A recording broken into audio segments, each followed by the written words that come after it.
Kita akan belajar firman Tuhan masih di dalam tema besar kita Experiencing God. Selama bulan ini kita akan mengalami Tuhan. Dan bagian minggu ini kita akan belajar tentang mendengarkan suara Tuhan. Jadi kita akan belajar tentang mendengarkan suara Tuhan. Mendengarkan suara Tuhan adalah kunci hidup dalam bimbingannya. Tanpa suara Tuhan kita pasti tersesat, saudara. Tanpa suara Tuhan kita pasti salah langkah. Dan kita perlu suara Tuhan. Kita perlu mendengarkan suara Tuhan. Dan saya harus kasih tahu bahwa mendengarkan suara Tuhan bukanlah karunia. Banyak orang berpikir bahwa dia punya karunia untuk mendengarkan suara Tuhan. Makanya dia bisa menyampaikan pesan Tuhan. Saudara, mendengarkan suara Tuhan bukanlah karunia. Mendengarkan suara Tuhan adalah hak istimewa dari setiap anak-anak Tuhan. Yang percaya katakan amin. Setiap anak Tuhan diberikan kemampuan untuk mendengarkan suara Tuhan. Ketiga anak saya, Richie, Russell, Reksa. Hampir lupa ya, Richie, Russell, Reksa. Makanya saya pakai nama R supaya gampang, saudara. Rahasia, kata R, rahasia. Richie, Russell, Reksa, mereka tidak diberi karunia khusus untuk hanya Richie yang boleh dengar suara saya. Karena dua ini, anak yang kedua dan ketiga gak boleh dengar suara papanya. Gak ada, saudara. Richie, Russell, Reksa, ketiga-tiganya tanpa saya doakan, tanpa saya tumpang tangan, tanpa saya beri karunia khusus, tanpa saya beri perintah khusus, tanpa ada instruksi dari saya, mereka semuanya ketika menjadi anak saya langsung punya hak istimewa untuk mendengarkan suara papanya. Yang percaya bilang amin. Saudara punya hak istimewa untuk mendengarkan suara Papa kita, Bapa di sorga. Kita punya hak istimewa untuk supaya telinga kita bisa mendengarkan arahan pimpinan dari Bapa Sorgawi. Banyak orang Kristen miss. Mereka bertanya terus, Pastor, apa yang mesti saya lakukan? Bukan salah, saudara. Baik. Tetapi kita mesti tahu bahwa saya punya hak istimewa. Ketika saya percaya kepada Tuhan Yesus sebagai Tuhan dan Juru Selamat pribadi, saya punya hak istimewa untuk mendengarkan suara Bapa.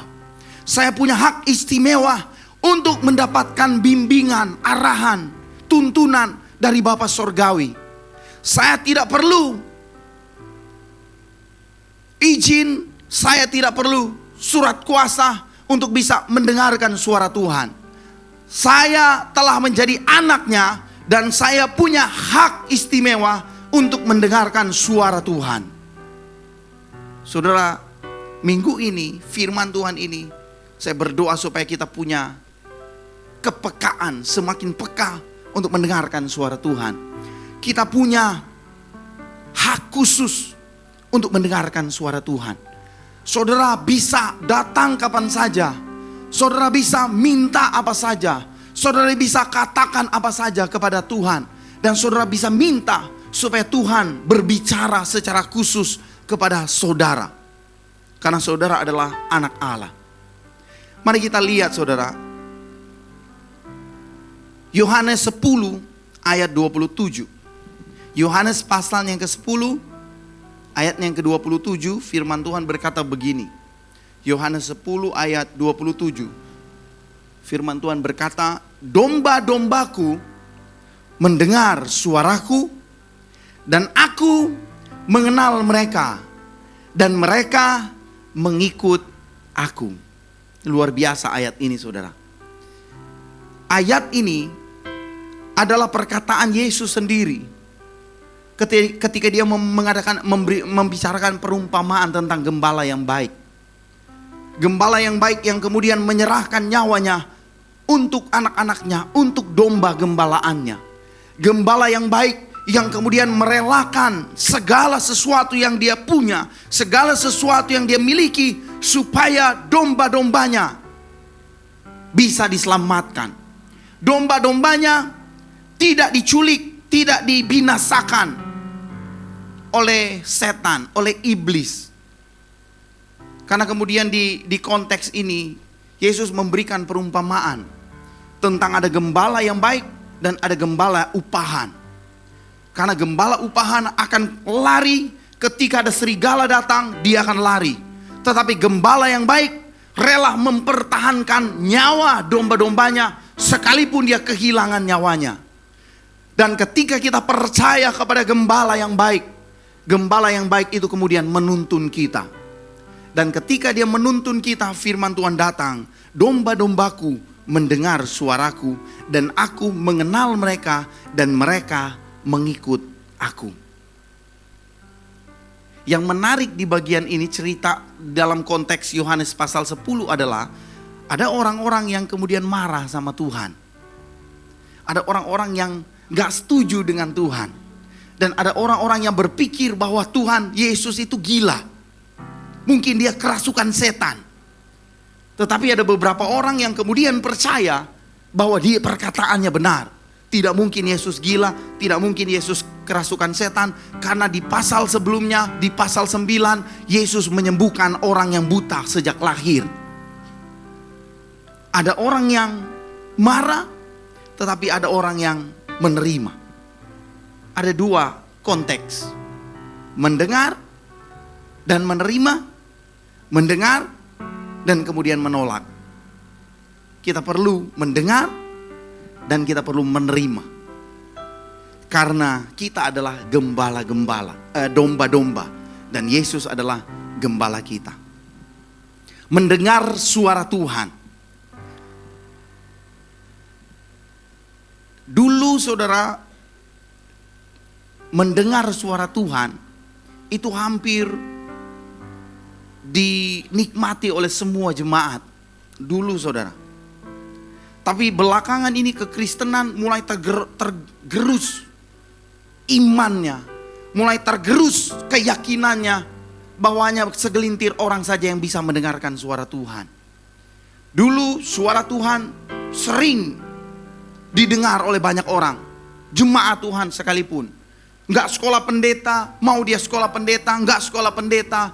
Mau dia lulusan sarjana, mau dia cuma lulusan SD, mau dia bisa membaca atau tidak bisa membaca. Orang-orang percaya beberapa tahun yang lalu saudara, mereka mendengarkan suara Tuhan dan clear, jelas. Tetapi belakangan kekristenan mulai meninggalkan bagian ini. Kekristenan mulai kurang percaya dengan mendengarkan suara Tuhan. Kita sering ragu apakah ini suara Tuhan atau tidak. Karena kita bergumul, apakah benar Tuhan berbicara kepada saya atau tidak. Makanya kita mulai meninggalkan. Nanti kalau misalnya saya bingung, saya akan baca Alkitab. Nanti kalau misalnya saya bingung, nanti saya akan tanya pendeta, tanya Bapak rohani saya.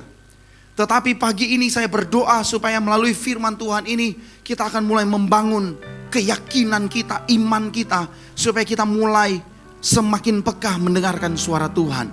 Supaya suara Tuhan itu terdengar jelas, pimpinan Tuhan itu terdengar jelas di telinga kita. Saya berdoa supaya terjadi kegerakan baru, kebangunan rohani di Metro Church.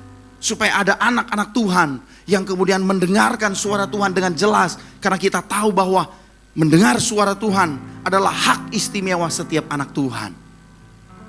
Amin, firman Tuhan.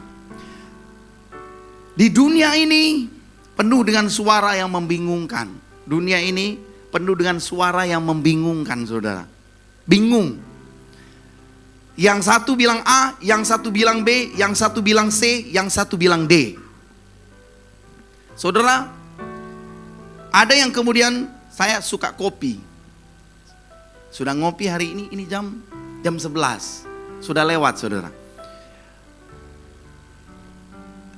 Kopi diteliti itu bisa mengakibatkan MAH. Diteliti dan dipercaya oleh banyak orang. Tetapi kemudian penelitian yang baru yang telah diteliti selama 30 tahun, di banyak orang yang mengkonsumsi kopi jam 9 dan jam 10 pagi itu mengurangi sakit kanker dan stroke. Kalau saudara 30%, ini diteliti di Amerika saudara. Dan ini terbukti. Orang yang mengkonsumsi kopi jam 9 dan jam 10 pagi, mereka kemudian panjang umur, nyanda stroke. Lain lagi, yang satu bilang menyebabkan penyakit, yang satu bilang baik untuk kesehatan. Bingung kita, pecinta kopi langsung berbahagia, haleluya. Pecinta teh langsung bilang, itu cuma cerita. Ya kan? Pecinta air putih akan berkata, mau teh, mau kopi, air putih lebih baik. Nah, orang Manado dengan Ambon tahu air putih apa ya? Air mineral. Yang di dunia ini bingung kita bisnisnya. Ada yang datang bisnis, saya mau buka pastor, saya mau buka bisnis babi. Ada yang bilang jangan dulu buka bisnis babi. Ada yang bilang saya mau buka rumah makan. Ada yang bilang begini, jangan buka bisnis rumah makan, sana rumah makan semua pada tutup. Bingung kita. Ada yang bilang jadi karyawan tidak akan kaya. Saya dengar juga jadi karyawan bisa kaya. Yang lain, iyo pastor. Jadi ASN tidak bisa kaya. Yang lain bilang, oh bisa kaya pastor. Yang sini bilang begini, iyo kalau korupsi baru mau kaya. Enggak begitu saudara, bingung kita. Jadi mau jadi apa? Iya pengangguran, makanya banyak orang pengangguran. Kenapa? Bingung mau, karena di dunia ini bingung. Ada yang bilang banyak anak banyak berkat. Ada yang bilang sedikit anak lebih baik. Ada yang bilang menikah lebih baik. Kemudian ada yang pakai ayat, Paulus bilang lebih baik kalau sendiri. Yang satu bilang tidak baik seorang diri. Mana ini yang betul? Pakai ayat lagi. Di dunia ini saudara, kita sering mengalami bingung, kebingungan. Apa yang mesti kita lakukan? Apa yang mesti kita kerjakan? Apa yang harus kita lihat ke depan? Dan kemudian kita mengira-ngira. Dan kita dapati, jalan buntu kote. Mundur ulang, buang waktu, buang tenaga, buang perasaan, buang iman lagi. So berdoa ternyata jalan buntu kote. Makanya kita perlu mendengarkan suara Tuhan. Melatih diri kita supaya kita bisa mengenal dan mendengarkan suara Tuhan. Kita perlu suara Tuhan. Kenapa kita perlu suara Tuhan? Yang pertama saudara, kita perlu suara Tuhan karena suara Tuhan menunjukkan hubungan yang dekat dengan Tuhan. Kalau saudara percaya bahwa Bapa saudara, Bapa yang kita sembah adalah Bapa kita, kita tahu bahwa saya punya hubungan yang erat dengan Bapa. Saya punya hubungan yang dekat dengan Bapa. Saya punya space khusus saya dengan Bapa karena saya tahu Dia Bapa. Yohanes 10 ayat 27, domba mengenali suara gembalanya bukan karena dia sekali dua kali melihat ini dan mendengar suara dombanya, suara gembalanya, ini gembala, ini gembala. Tetapi karena dia sering mendengarkan suara gembalanya, sehingga domba mengenal suara gembalanya. Dan mujizat saudara, saya katakan mujizat karena menurut penelitian domba itu salah satu hewan yang tidak punya kemampuan untuk bertahan.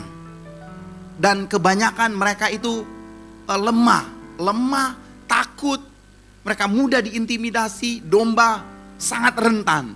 Tetapi yang hebat dari seekor domba, telinga mereka, saudara. Telinga mereka kenal suara gembalanya. Itu mungkin satu atau salah satu kehebatan dari domba.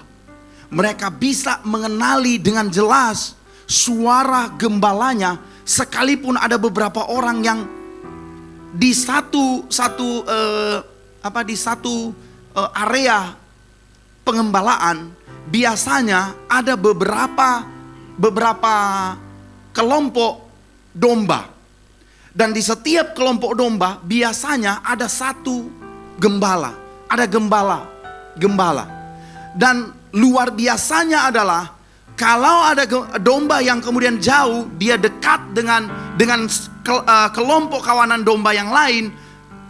Ketika gembalanya memanggil, dia bisa mengenali suara gembalanya. Suara gembala dari kelompok kawanan domba yang lain, dia nggak bisa kenal, saudara. Dia dengan cepat bisa mengenali, mengidentifikasi, ini gembala saya. Kita mau ke utara, kita mau ke selatan, dia tahu. Dia bisa tahu, saudara. Kenapa? Karena hubungan yang dekat, karena kedekatan, karena dia selalu mendengarkan suara gembalanya. Setiap hari, setiap waktu dia dengar suara gembalanya. Karena gembala harus selalu memberikan instruksi kepada domba-domba. Dia selalu harus berada di sekitar kawanan domba. Supaya apa? Supaya tidak ada satu domba pun yang tersesat. Jadi gembala harus ada terus. Itu menunjukkan hubungan yang dekat, hubungan yang intim. Kita mendengarkan suara Tuhan karena kita harus tahu bahwa kita harusnya punya hubungan yang intim, punya hubungan yang erat, punya hubungan yang dalam. Dan Yesus berkata di dalam konteks bacaan Yohanes 10, tidak ada satu orang pun yang bisa merebut mereka dari genggamanku. Itu Alkitab bilang. Tidak ada satu orang pun. Itu menunjukkan betapa besar kasih Allah, betapa besar kuasa Allah untuk melindungi kita, untuk selalu menjaga kita, untuk selalu ada bersama dengan kita. Betapa Allah sangat merindukan supaya kita bisa punya hubungan yang dekat dengan Tuhan. Kita punya hubungan yang erat dengan Tuhan. Seorang ibu bisa membedakan tangisan anaknya di antara banyak bayi di rumah sakit. Kalau ada ibu yang pernah mengalami ini, pasti mereka tahu. Karena ada hubungan yang dekat. Sekalipun anaknya masih bayi, ibunya pasti tahu. Oh, ini suara anak saya. Bahkan dia bisa tahu, saudara. Dia bisa kenal sekalipun suaranya sama, tangisannya sama. Oh, ini lagi lapar ini. Oh, pingin digendong ini. Oh, ini popoknya sudah penuh ini. Sama, saudara. Tapi dia bisa kenali maksud, tujuan. Bisa kenal, saudara. Luar biasa.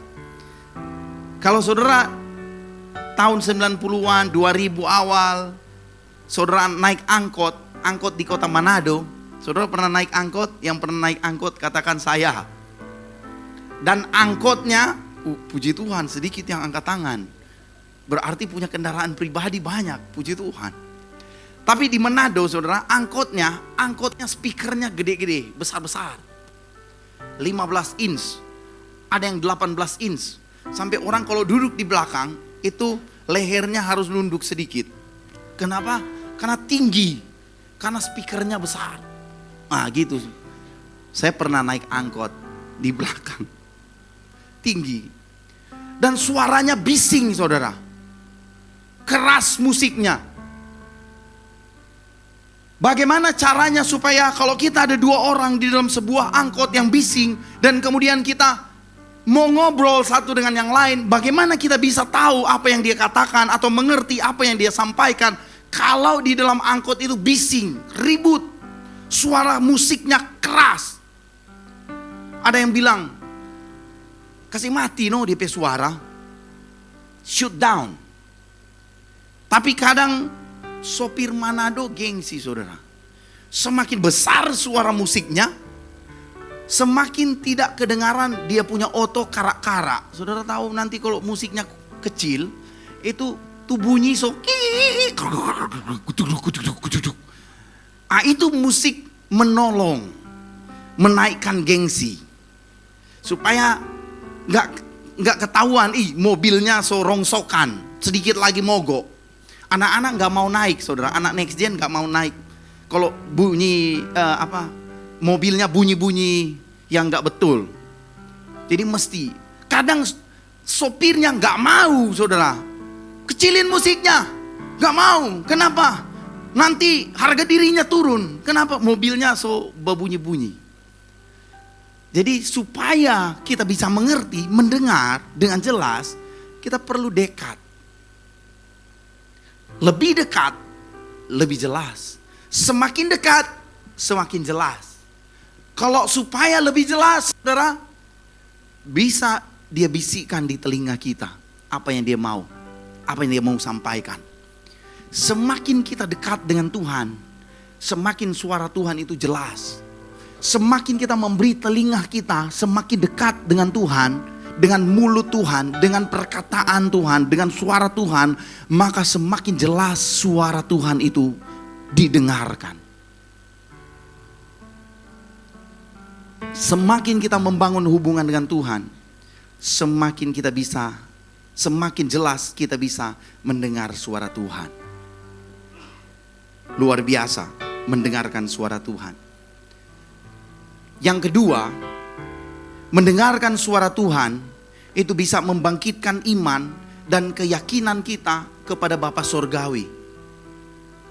Kadang suara Tuhan dibatasi hanya sekedar Bapaknya tahu, Bapaknya langsung keluarkan. Bukan firman, bukan kan? Karena punya kedekatan.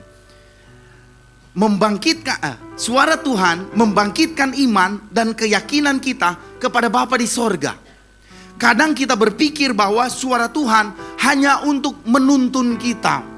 Suara Tuhan tujuannya untuk membimbing kita, memimpin supaya kita salah langkah, tidak salah langkah. Bukan sekedar itu saudara. Suara Tuhan juga itu menolong iman kita dan keyakinan kita kepada Bapa di sorga semakin kuat. Menolong saudara. Saya minta tolong, anak saya punya mainan. Itu sengaja saya bawa. Terima kasih Ivi. Saudara, kalau saudara perhatikan, mainan ini dibuat oleh anak saya, Richard. Ini pistol mainannya sudah rusak dan dia punya inspirasi khusus. Jadi dia tambahkan ini untuk supaya bisa menghajar musuh dan kemudian ada teropongnya bisa untuk menembak. Jadi dia. Nah satu kali saudara, mainan ini yang dibuat oleh Richie rusak. Ini dibuat oleh Richie pertama saudara. Kalau ada lakban plastik ini, dia yang buat. Dan kemudian waktu rusak, waktu ini goyang, rusak, nggak nyaman lagi, tidak baik lagi. Richie datang sama saya dan dia bilang, "Papa, tolong perbaiki mainan saya." Saya bilang, "Oke, sini saya perbaiki." Lakban kertas ini saya yang buat saudara. Yang plastik ini Richie yang buat. Kalau yang kertas saya yang buatkan. Waktu saya memperbaiki mainan ini, Richie protes. Dia bilang, "Papa, bukan begitu caranya Papa." Saya bilang, "Perhatikan Papa mau buat dulu." "Tidak begitu Papa, Richie sudah buat ini." "Tidak begitu. Katanya harus pakai lem plastik. Dan kemudian dilemnya di bagian sini. Semakin banyak semakin baik, dia bilang. Karena dia lakukan dan berhasil. Tapi saya bilang, lihat papa, dengarkan papa, papa kasih tahu caranya. Richie pakai lakban kertas bisa juga. Tidak harus lakban yang plastik. Karena ini habis saudara. Habis karena dia yang habiskan. Dia pakai banyak. Sampai habis. Dan kemudian saya bilang ini hanya ada lakban kertas. Lakban kertas bisa dipakai untuk memperbaiki mainan Richie. Dia dengar dengan seksama. Dan saya bilang pertama Richie harus lem bagian satunya. Yang sebelah, yang di belakang lem dulu. Dan kemudian setelah itu lem lagi di bagian atasnya. Rekatkan dengan pestol supaya bisa kuat. Setelah saya melakukan ini dan saya bilang, sudah bisa Richie? Oke, Richie coba. Dia coba. Dia main-main. Wih, bisa papa. Bisa, sudah bisa. Dan terakhir dia bilang, wih, papa jago kok, Tik. Saya senang juga saudara. Walaupun saya jarang dipuji. Tapi saya senang saudara. Saya bangga. Walaupun apa yang saya lakukan kecil. Dan sekarang dia bisa memperbaiki mainannya. Melalui instruksi yang saya sampaikan. Mendengar suara Tuhan akan membangkitkan iman dan keyakinan kita kepada Bapa di sorga. Walaupun saudara, mungkin suara Tuhan itu kadang berbeda dengan apa yang pernah kita lakukan sebelumnya. Kita menjalani kehidupan ini dan ada cara-cara khusus, ada strategi khusus yang sudah kita lakukan dan itu berhasil. It's work. Berhasil. Dan hasilnya baik. Dan kemudian mungkin suara Tuhan itu caranya berbeda dengan apa yang pernah kita lakukan yang berhasil. Tetapi percayalah saudara bahwa suara Tuhan itu selalu berhasil dan hasilnya pasti bertahan lama, kuat. Kalau kita bisa berhasil tapi hasilnya tidak tahan lama, kurang kuat. Tetapi suara Tuhan pasti berhasil dan pasti bertahan lama. Anti gagal. Badai datang tetap kuat. Karena kita tahu bahwa suara Tuhan itu mendatangkan kekuatan, mendatangkan iman. Dan bagian itu membangkitkan keyakinan kita kepada Bapa di sorga. Ternyata benar suara Bapa di sorga adalah suara yang terbaik. Saya pernah melakukan bagian ini berhasil. Tetapi berikut, next, saya akan menaruh perhatian kepada suara Bapa di sorga. Dan dengan begitu kita tanpa disuruh, ayo jemaat Tuhan, ayo kita angkat tangan puji Tuhan. Gak perlu saudara. Tanpa disuruh, Richie, puji Papa, jago toh Papa. Gak perlu saudara. Dia bisa bilang sendiri, Papa jago kok Tik. Kita bisa bilang begini, Bapak jago kok Tik. Bapak bilang begini dari surga. Ngana baru tahu dang. Mendengar suara Tuhan menolong iman dan membangkitkan keyakinan kita.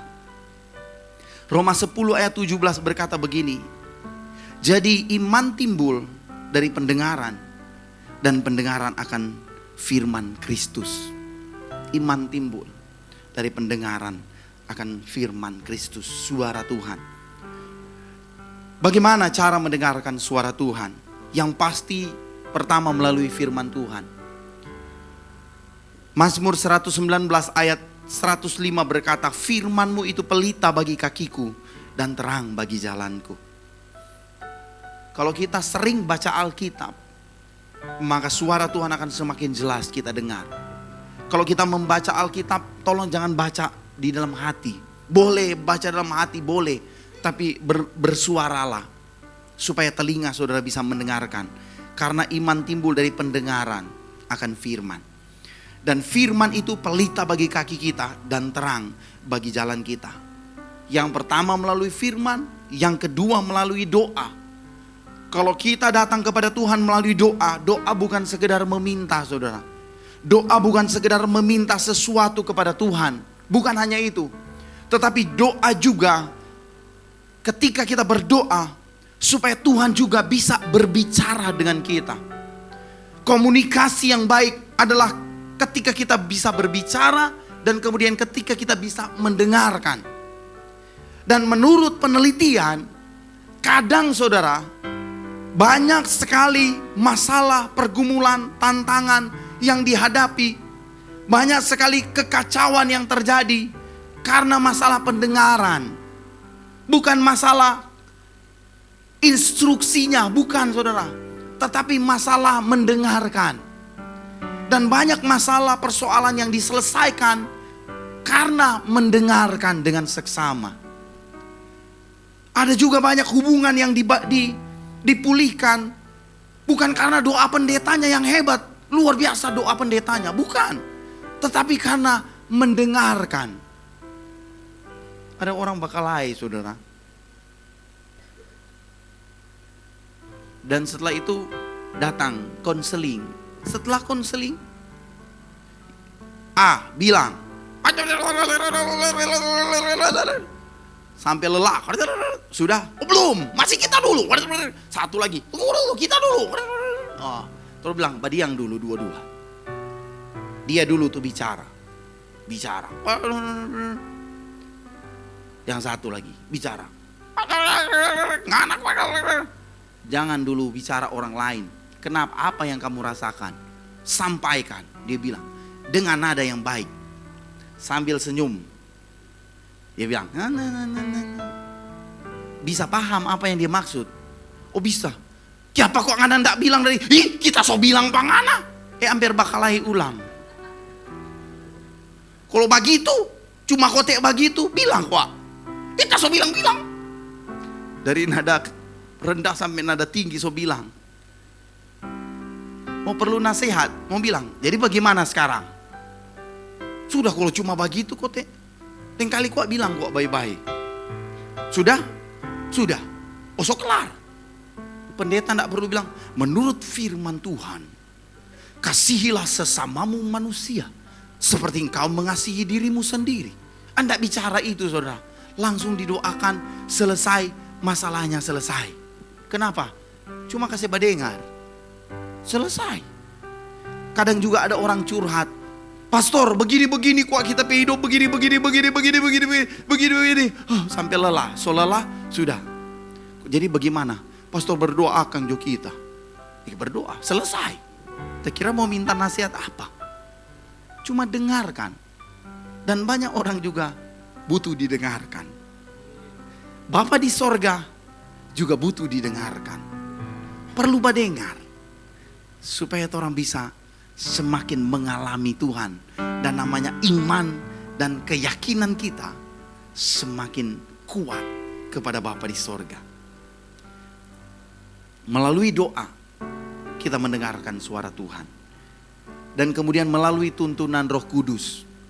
Kita gereja Pentakosta, kita perlu percaya bahwa Roh Kudus menuntun kehidupan kita. Bahwa Roh Kudus masih berbicara dan Roh Kudus tahu apa yang terbaik untuk kita. Kalau Roh Kudus bekerja dalam hatimu, izinkan dia bekerja. Kadang Roh Kudus juga bisa membuat kita jadi nggak nyaman, atau kita nggak ada damai sejahtera. Karena ada sesuatu yang Tuhan mau sampaikan kepada kita. Dan kalau Tuhan berbicara, kalau saudara nggak punya damai sejahtera untuk melakukan sesuatu, saudara telah berdoa dan minta supaya Tuhan tuntun, tetapi tidak ada damai sejahtera di dalam hatimu, kemungkinan besar Tuhan sementara berbicara melalui Roh Kudus di dalam hatimu. Dan kalau saudara merasakan bagian itu suara Tuhan. Sekalipun mungkin tidak ada suara yang terdengar, tidak ada kata-kata yang terdengar, tetapi Roh Kudus bisa menuntun kita melalui hati kita, melalui suara hati kita. Karena kalau nggak ada damai, tidak ada kedamaian, itu berarti bukan dari Tuhan. Karena di dalam Alkitab bilang begini saudara. Kolose 3 ayat 15. Hendaklah damai sejahtera Kristus memerintah dalam hatimu, karena untuk itulah kamu telah dipanggil menjadi satu tubuh, dan bersyukurlah. Dan saya perlu ingatkan ini saudara, bahwa di dunia ini kadang orang-orang dunia, anak-anak dunia lebih cerdik daripada anak-anak terang. Itu kata firman Tuhan. Jadi kita perlu memberi perhatian khusus terhadap suara Tuhan supaya kita tidak bisa dimanipulasi. Karena ada beberapa orang yang kemudian dimanipulasi dan kemudian dijatuhkan. Tapi kita anak-anak terang harus taat, harus dengar, peka dengan suara Tuhan. Mendengarkan suara Tuhan itu sangat penting. Karena mendengarkan suara Tuhan akan menunjukkan seberapa dekat hubungan kita dengan Tuhan. Akan memberikan kita petunjuk hidup. Akan membangkitkan iman dan keyakinan kita kepada Bapa.